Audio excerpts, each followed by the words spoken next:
Hi everyone, नमस्ते, जय Hind. I hope कि आप सब लोग बहुत अच्छे होंगे और डेली कुछ ना कुछ नया सीख रहे हो। सीरीज पर मैंने कंटिन्यू वीडियो बनानी स्टार्ट कर दी है और मेरी पूरी कोशिश है कि आपको एक बेटर कंटेंट मिले, आपको इन डिटेल्स में सब कुछ मिले। आज मैं बात करूंगा कि एक्सटेंशन को आइडेंटिफाई कैसे करेंगे। एक्सटेंशन तो हम सब जानते हैं कि कैसे एक्सटेंशन को रीड किया जाता है, बट उसके ऐसा कौन सा पॉइंट है जिस पर हम ये कंफर्म कर सकते हैं कि अब ये प्राइस जो है एक्सटेंशन में जा रहा है। ठीक है, तो मैं मनोज कुमार स्वागत करता हूँ आपके अपने इस क्लासरूम में और मेरे इस चैनल पर। तो अगर आप नए हैं तो सब्सक्राइब जरूर कर देना, क्योंकि मैं पूरी कोशिश कर रखा हूँ कि आपको तो ये वेब सिखा के ही दम लूंगा। ठीक है, आइए चलते हैं, उसको चीज़ों को सीखते हैं और समझने की कोशिश करते हैं। तो पहले आप ये समझ लो कि जो इम्पल्स होता है वो 2 तरह का होता है। मतलब इम्पल्स में यहाँ पर मैं लिख दे रहा हूँ इम्पल्स, और मैं बहुत पहले भी एक्सप्लेन कर रखा है इसको। तो पहला जो होता है वो एक ट्रेंडिंग इम्पल्स होता है और दूसरा जो होता है वो आपका टर्मिनल होता है। हम सब जानते हैं ट्रेंडिंग का मतलब कंटिन्यू प्राइस को ऊपर की साइड जाना, और टर्मिनल का मतलब होता है कि प्राइस जो है 61.8% का मिनिमम क्राइटेरिया को जो है फुलफिल करना चाहिए। मतलब 61.8% के क्राइटेरिया को फुलफिल करना चाहिए। ठीक है, बट प्राइस किसी भी सूरत में 161.8% को रीच ना करे। ठीक है, टर्मिनल का मतलब ये हुआ। ट्रेंडिंग का आप इसको डायगोनल बॉडी भी यूज कर सकते हो। ट्रेंडिंग का मतलब ये हुआ कि प्राइस जो है 161.8% मिनिमम क्राइटेरिया को फुलफिल करना चाहिए। ये मिनिमम क्राइटेरिया है। ठीक है, अब ये तीनों में हो सकता है। जैसे कि आप अगर पढ़ रहे हो तो ये आपका 1, 2, 3, 4 और 5। ठीक है, तो जो इम्पल्स है 1, 3 और 5, इन तीनों इम्पल्स में कोई भी 2 इम्पल्स क्या होने चाहिए, इक्वल होने चाहिए। कहने का मतलब अगर आप इसको 1 रखोगे और इसको 5 रखोगे, या इसको 1 रखोगे इसको 5 रखोगे, तो इन दोनों की लेंथ क्या है, इक्वल है। इसी तरह अगर इस तरह अगर आप मेजर करोगे तो अगर वे फर्स्ट क्या जो वेव फर्स्ट का जो लेंथ होगा, हो सकता है कि थर्ड का भी सेम लेंथ हो सकता है कि फिफ्थ का भी लेंथ सेम हो जाए। ठीक ना, तो कोई भी 2 इम्पल्स, चाहे वेव 1, 3 या 3, 5 या 5, 1 जो है इक्वल हो सकते हैं। ये रूल है, कोई भी 2 इम्पल्स इक्वल लेंथ में होनी चाहिए। चाहे अगर वो ट्रेंडिंग के केस में है, ट्रेंडिंग का मतलब अगर वो एक्सटेंशन के केस में है तो भी सेम लेंथ का होना चाहिए। अगर वो टर्मिनल पर है तो भी वो सेम लेंथ में होना चाहिए। मैं छोटा सा एग्जांपल आपको फिर से समझा देता हूँ। देखो, अब अगर प्राइस जो है ट्रेंडिंग में है तो 1, 2, 3, 4, 5, तो जनरली क्या होता है ट्रेंडिंग के केस में 1 और 3 क्या होते हैं, इक्वल होते हैं। मतलब इन दोनों का जो लेंथ होता है ये एक्सटेंशन के फॉर्मेशन में रहता है। ठीक है, लेकिन अगर प्राइस जो है टर्मिनल केस में है तो उसमें क्या होता है कि 3 और 5 का जो मूव होता है वो क्या होता है, वो इक्वल होता है।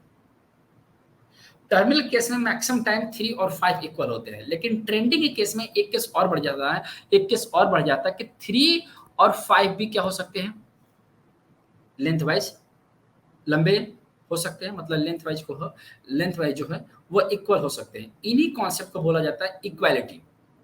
ठीक है, अब इसको हम कैसे आइडेंटिफाई करेंगे कि कौन सा वेव एक्सटेंशन में जा रहा है। तो मैं छोटा सा पहले टॉपिक ले रहा हूँ, पहले हम वेव फिफ्थ से स्टार्ट करेंगे कि पहले हम वेव फिफ्थ को आइडेंटिफाई करेंगे कि वेव फिफ्थ में क्या चल रहा है। तो मैंने एग्जाम्पल लिया हुआ है जिंदल स्टील का, जिंदल स्टेनलेस का।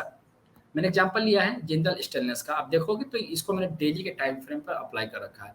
तो आप यहाँ से यहाँ तक का जो मूव देख रहे हो तो ये वेव फर्स्ट है, और वेव फर्स्ट आपको नो डाउट आपको छोटा दिख रहा है। तो अगर वेव फर्स्ट छोटा दिख रहा है तो इसकी पूरी पॉसिबिलिटी है कि थर्ड और फिफ्थ क्या हो सकते हैं। मतलब ये थर्ड यहाँ से लेकर ये पूरा थर्ड और ये फिफ्थ जो है वो इक्वल हो सकते हैं। मतलब ये फिफ्थ और थर्ड इक्वलिटी के कॉन्सेप्ट को क्या करेंगे, फुलफिल करेंगे। राइट, अब ध्यान देना कि अगर मान लो कि इक्वलिटी के रूल्स को फुलफिल करेंगे कि नहीं करेंगे तो उसका क्या रूल्स और गाइडलाइंस है। तो यहाँ पर समझने की कोशिश करना कि जब आप वेव फिफ्थ की लेंथ को मेजर करते हो तो आप उस पर क्या लगाते हो, एक्सटेंशन लगाते हो। ठीक है, तो जब एक्सटेंशन लगाओगे तो यहाँ पे देख रहे हो कि प्राइस जो ऑलरेडी 61% को क्रॉस कर चुका है। 61.8% के रेशियो को अगर क्रॉस करता है तो इसका मतलब ये हुआ कि वेव फिफ्थ का जो आइडियल फॉर्मेशन होता है वो कंप्लीट हो चुका है। ठीक है। अब आइडियल फॉर्मेशन के बाद अगर प्राइस जो है 100% अगर रीच कर जाता है तो इसको बोलते हैं non extension concept. Non extension का मतलब अभी तक प्राइस जो है एक्सटेंशन में इंटर नहीं किया है, ठीक है। ये 61.8% जो है आइडियल फॉर्मेशन है। उसके बाद ये नॉन एक्सटेंशन है, मतलब यहां तक की जो मूव है, ठीक है, एक्सटेंशन में काउंट नहीं होगा। यस, अगर मान लो कि 100% को भी क्रॉस कर जाता है तो एक्सटेंशन कहां तक जा सकता है? तो एक्सटेंशन का जो लास्ट स्टेज होता है वो होता है 261.8%। जी बिल्कुल सही सर, सही सुना आपने। एक्सटेंशन वे फिफ्थ का जो एक्सटेंशन होता है वो ज़्यादा से ज़्यादा 261.8% ही जाना चाहिए, ठीक है। इसके ऊपर वे फिफ्थ की लेंथ नहीं होती, ठीक ना, ये ध्यान रखना है चीज का। तो अगर ये प्राइस जो है चलना शुरू किया, जिंदल स्टेनलेस अगर चलना शुरू किया तो अभी जो रेट देख रहे हो, अभी रेट कितना है 61% से ऊपर है। तो अगर इसके ऊपर कंटिन्यू ट्रेड किया तो अगला डेस्टिनेशन क्या होगा, 486 का होगा, ठीक है। अगर इसको क्रॉस करता है तो नो डाउट आप ये प्राइस को एक्सटेंशन में रीड करोगे, तब तक भी होल्ड कर सकते हो, बिंदास होल्ड कर सकते हो एक्सटेंशन में, क्योंकि अब ये प्राइस क्या होगा, एक्सटेंशन में इंटर करेगा, ठीक है। अब जैसे इसको एक्सटेंशन में रीड करना शुरू करेगा तो लास्ट का जो मैक्सिमम जो लेंथ बनेगा वो यहाँ तक जाएगा। और आपको ऐसा नहीं कि डेली के टाइम फ्रेम पर ही अप्लाई होगा, ये आप किसी भी टाइम फ्रेम पर इसको अप्लाई करके आप इसको देख सकते हो, ठीक है। और ध्यान में ये रखना कि यहाँ पे जो इक्वलिटी है, अगर आप इसको इक्वलिटी के नेचर में देखोगे तो ये आपको यहाँ से, मैं आपको चीज दिखा देता हूँ, यहाँ पर यहाँ से देखोगे तो जो थर्ड का जो लेंथ है वो थर्ड का जो पूरा जो लेंथ वाइज जो मूव था वो 174% अप था, मतलब ये पूरा यहाँ से 174 था। तो यहाँ से भी प्राइस जो है 174% का रिटर्न देने के पूरा चांस है, कम से कम ये 633 तो जाएगा ही जाएगा, मुझे ऐसा लग रहा है, क्योंकि एक्सटेंशन में प्राइस इंटर करेगा, क्योंकि ऑलरेडी वे फर्स्ट जो है छोटी है। अब यहाँ पे ध्यान दो कि मैंने क्या किया है, यहाँ पर 2 और 4 की ट्रेंड लाइन अप्लाई की हुई है, 2 और 4 की ट्रेंड लाइन अप्लाई की हुई है। और ये सबसे ज्यादा इंपॉर्टेंट है, जब तक प्राइस 2 और 4 के ट्रेंड लाइन पर कंटिन्यू ट्रेड कर रहा है तो इसकी पूरी पॉसिबिलिटी है कि आपको पैनिक होने की बिल्कुल भी जरूरत नहीं है, मतलब every down will be the buying opportunity, ठीक है। और towards the destination of 100, 160 and 261.8%, ठीक है। आई होप कि ये सब चीज़ें आपको समझ में आ रही हैं।